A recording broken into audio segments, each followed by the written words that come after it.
Hi friends, welcome back to my channel. ഇന്ന് നമുക്ക് കിടലിനായിട്ടുള്ള beef കറി തയ്യാറാക്കിയാൽ. അപ്പോൾ നമുക്ക് വീഡിയോയിലോട്ട് പോകാം. അപ്പോൾ ബീഫ് എടുത്തിട്ടുണ്ട്. ഞാൻ വലിയ പീസസ് ആയിട്ടാണ് ബീഫ് കട്ട് ചെയ്തെടുത്തിരിക്കുന്നത്.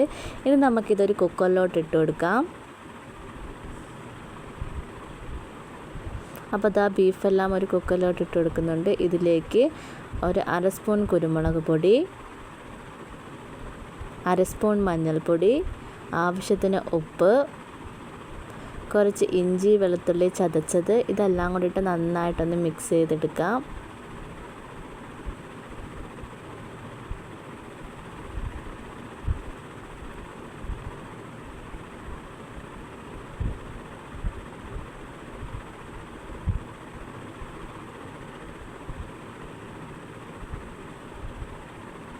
അപ്പോൾ നന്നായിട്ടൊന്ന് മിക്സ് ചെയ്തെടുത്തിട്ടുണ്ട്. ഇനി നമുക്കിതൊന്ന് വേവിക്കാനായിട്ട് വെക്കാം. ഒരു 4-5 വിസിൽ വരുന്നത് വരെ ഒന്ന് വേവിച്ചെടുക്കണം.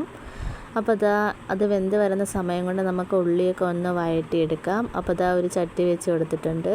അത് ചൂടായി വന്നതിന് ശേഷം നമുക്കതിലേക്ക് എണ്ണ ഒഴിച്ചു കൊടുക്കണം. എണ്ണ നന്നായിട്ട് ചൂടായി വരുമ്പോൾ നമുക്കതിലേക്ക് കുറച്ച് പട്ടയും ഗ്രാമ്പും ഏലക്കയും ഇട്ട് കൊടുക്കാം. അതൊന്ന് ചൂടായി വരുമ്പോൾ അതിലേക്ക് അരിഞ്ഞു വെച്ചിരിക്കുന്ന സവാള ഇട്ട് കൊടുക്കാം. ഒരു 3 സവാള ഞാനിവിടെ എടുത്തിട്ടുണ്ട്.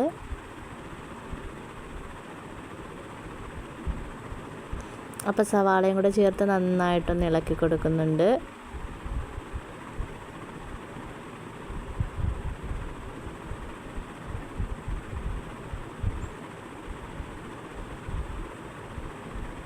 അപ്പോൾ സവാള പെട്ടെന്നൊന്ന് വഴണ്ട് വരാൻ വേണ്ടി നമുക്കൊരല്പം ഉപ്പ് കൂടി ചേർത്ത് കൊടുക്കാം. ഉപ്പ് കൂടി ചേർത്തൊന്ന് ഇളക്കി കൊടുക്കാം.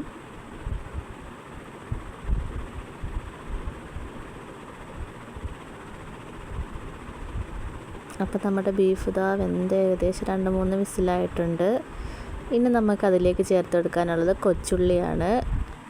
കൊച്ചുള്ളി ഒന്ന് ജസ്റ്റ് ഒന്ന് ചതച്ചെടുത്തതും കൂടെ ചേർത്ത് കൊടുക്കുന്നുണ്ട്. നന്നായിട്ട് ചതച്ചെടുത്തിട്ടില്ല, ഒന്ന് ജസ്റ്റ് ഒന്ന് ക്രഷ് ചെയ്തെടുത്തിട്ടേ ഉള്ളൂ.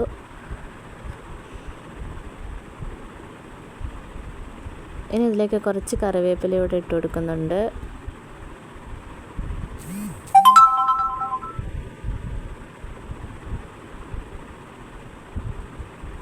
അപ്പോൾ കറിവേപ്പിലയും കൊണ്ടിട്ട് നന്നായിട്ടൊന്ന് മിക്സ് ചെയ്ത് കൊടുത്തിട്ടുണ്ട്. ഇനി നമുക്കിതിലേക്ക് പച്ചമുളക് ചതച്ചതാണ് ചേർത്ത് കൊടുക്കുന്നത്. അപ്പോൾ പച്ചമുളക് ഒന്ന് ചതച്ചത് ചേർത്ത് കൊടുത്തിട്ട് നന്നായിട്ടൊന്ന് ഇളക്കി കൊടുക്കാം.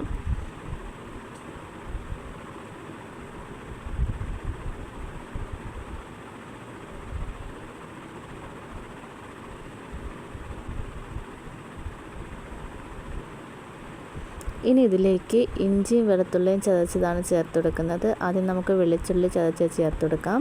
പിന്നെ ഇഞ്ചി ചതച്ചതും കൂടെ ചേർത്ത് കൊടുക്കാം. എന്നിട്ട് നന്നായിട്ടൊന്ന് മിക്സ് ചെയ്തെടുക്കാം. നമ്മൾ തോനെ ക്വാണ്ടിറ്റിയിൽ വെളുത്തുള്ളി ഇഞ്ചിയും ചേർത്ത് കൊടുക്കുന്നുണ്ട്. അപ്പോഴാണ് നമ്മൾ കറിക്ക് നല്ലൊരു ടേസ്റ്റ് വരുന്നത്.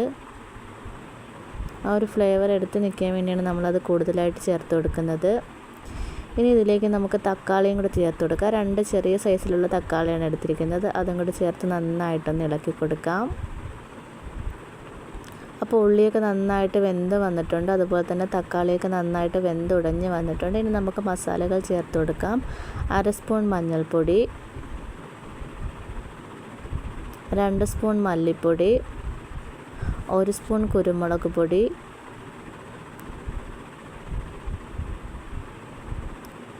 1 സ്പൂൺ ഗരം മസാല, ഇതെല്ലാം കൂടി ചേർത്ത് നന്നായിട്ടൊന്ന് ഇളക്കി കൊടുക്കാം. നമ്മൾ ഇതിൽ മുളക് പൊടി ചേർത്ത് കൊടുക്കുന്നില്ല, കുരുമുളക് മാത്രം വെച്ചാണ് നമ്മൾ ഈ ബീഫ് കറി തയ്യാറാക്കുന്നത്. അപ്പോൾ ഈ പൊടിയുടെയൊക്കെ ഒരു പച്ച മണം മാറി വരുന്നതുവരെ നന്നായിട്ടൊന്ന് ഇളക്കി കൊടുക്കാം.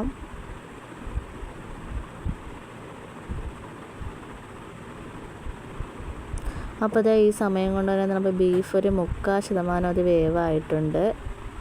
ഇനി നമുക്ക് ഈ ബീഫ് ഇതിലേക്കൊന്ന് ഇട്ട് കൊടുക്കാം. എന്നിട്ട് നന്നായിട്ടൊന്ന് ഇളക്കി കൊടുക്കണം. ആ മസാലകളെല്ലാം നമ്മുടെ ബീഫിൽ പിടിച്ച് വരുന്നത് വിധത്തിൽ നമുക്ക് നന്നായിട്ടൊന്ന് ഇളക്കി കൊടുക്കാം.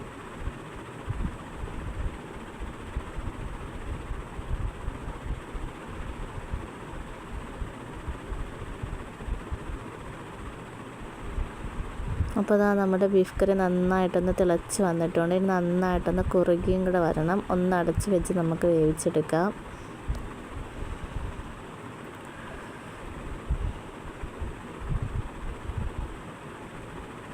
അപ്പോൾ ഇതാ നമ്മുടെ ബീഫ് കറി നന്നായിട്ട് എണ്ണയൊക്കെ തെളിഞ്ഞ് വറ്റി കുറുകി വന്നിട്ടുണ്ട്.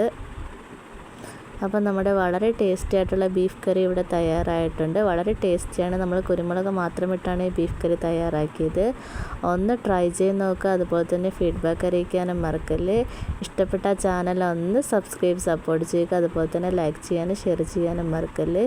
ഇതുപോലുള്ള വീഡിയോസുമായിട്ട് ഇനിയും കാണാൻ താങ്ക്സ് ഫോർ വാച്ചിങ്.